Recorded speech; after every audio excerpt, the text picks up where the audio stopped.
sayangnya tak terbayang, sehingga kita dapat berkumpul dalam acara ini di lapangan sekolah kita tercinta ini, SMPN Negeri 171 Jakarta Timur. Hadirin dan juga hadiroh, Bapak Guru dan Ibu Guru yang cantik dan juga ganteng. Apa sih itu Isra Miraj? Ada yang tahu nggak nih? Isra Miraj merupakan dua kata yang berbeda. Isra yang berarti perjalanan Nabi Muhammad Shallallahu Alaihi Wasallam dari Masjidil Haram hingga Masjidil Aqsa, dan Miraj adalah perjalanan dari Masjidil Aqsa menuju Sidratul Muntaha. Kenapa harus ada Isra Miraj? Ada yang tahu? Agar kita ingat peristiwa besar itu dan kita ambil hikmahnya sebesar-besar dari peristiwa itu. Isra merupakan perjalanan Nabi Muhammad dari Masjidil Haram hingga Masjidil Aqsa yang diabadikan dalam surah ke-17, surah Al-Isra ayat pertama. Auzubillahi minasyaitonirrajim. Bismillahirrahmanirrahim. Subhanallazi asra bi'abdihi lailan minal Masjidil Haram ila Masjidil Aqsa allazi barakna lahu haulahu linuriyahu min ayatina innahu huwas samiul basir.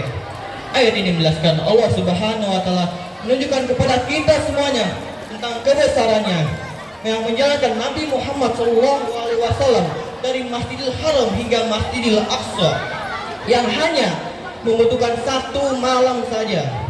Tapi kita bayangkan dari Mekah sampai Palestina itu membutuhkan waktu yang lama, apalagi pada zaman itu mungkin dapat menempuh sekitar berminggu-minggu bahkan berbulan-bulan, tapi atas izin Allah yang Maha Kuasa.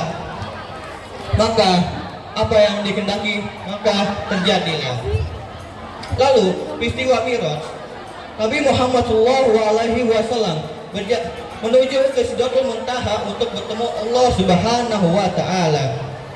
Pada sampai di Sidratul Muntaha, Nabi Muhammad SAW dipertunjukkan oleh Allah kebesarannya, yaitu dengan dipertunjukkan akhir kehidupan para umat muslim.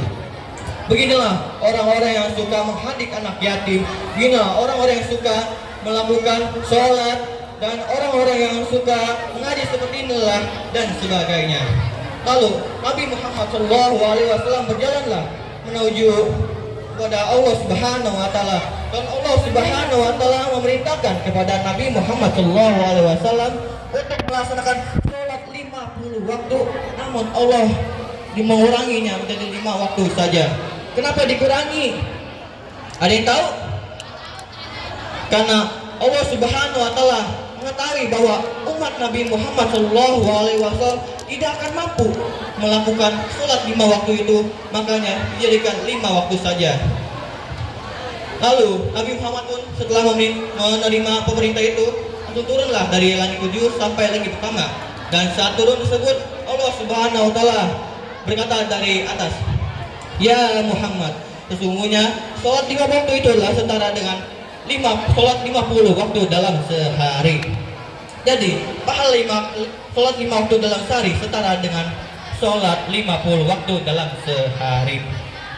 Allah Subhanahu wa taala sangat baik kepada kita dengan meringankan sholat dari 50 waktu menjadi 5 waktu saja. Kenapa masih banyak dari kita yang masih suka lalai terhadap sholat, masih suka bercanda saat sholat? Bukannya sholat malah main HP, malah ngobrol, pada sholat Jumat bukan dengerin khutbah, malah bercanda, malah tidur. Sungguh orang irung itu adalah orang-orang yang lalai terhadap sholat. Para hadirin sekalian, marilah kita sholat tepat waktu, tidak nanti-nanti dulu, tidak entah-entah dulu, dan sholatlah 5 waktu sehari, tidak 2 kali waktu sehari, bukan hanya maghrib saja, subuh saja, zuhur saja, tapi 5 waktu. Apa saja itu? Subuh, zuhur, asar, maghrib, dan marilah kita semuanya bersyukur pada Allah Subhanahu wa taala yang telah meringankan kita sholatnya menjadi 50 waktu menjadi 5 waktu saja. Saya memiliki sebuah pulpen. Pulpen ini adalah saya ibaratkan sebagai syariat Islam, dan 5 ini adalah rukunnya. 5 ini apa? Salah, ini jari ya. Ya, ini adalah rukunnya. Ini adalah syariatnya. Lalu saya genggam. Kita mulai dari belakang. Ada tidak orang-orang muslim yang tidak melaksanakan haji? Siapakah itu? Alah, itu orang-orang yang tidak mampu. Banyakkan mana orang yang mau tapi tidak mampu, atau mampu yang tidak mau? Orang yang mau tapi tidak mampu. Lalu kita angkatlah satu. Lalu selanjutnya, apakah ada orang muslim yang tidak melakukan puasa? Siapa? Para musafir. Terus siapa lagi? Terus wanita yang haid. Terus nifas. Siapa lagi? Dan sebagainya ya. Lalu selanjutnya adalah zakat. Ada tidak orang muslim yang tidak membayar zakat? Tentu saja ada, tapi ini adalah hanya orang-orang yang terkecuali, yaitu fakir, miskin, dan juga duafa. Lalu selanjutnya, apakah ada seorang muslim yang tidak melaksanakan sholat? Siapakah itu? Salah, yaitu orang-orang kafir, orang-orang yang belum balik, dan juga para wanita yang halangan atau haid. Seorang muslim tidak mungkin tidak melaksanakan sholat. Maka apa yang terjadi jika seorang muslim tidak melaksanakan sholat? Maka pensil akan terjatuh. Pensil ini jatuh adalah sebuah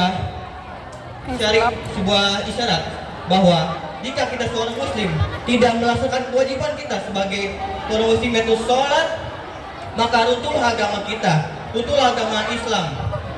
Oleh karena itu, marilah kita sholat tepat waktu, tidak nanti-nanti dulu, agar tidak terlambat dan tidak menyesal.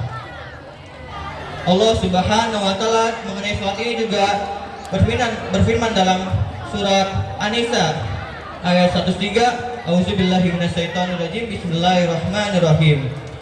Innas sholata kanat alal mu'minina kitaban mauquta. Yang artinya sesungguhnya sholat itu yang telah diwajibkan pada orang-orang, telah diwajibkan waktunya bagi orang-orang yang mukmin.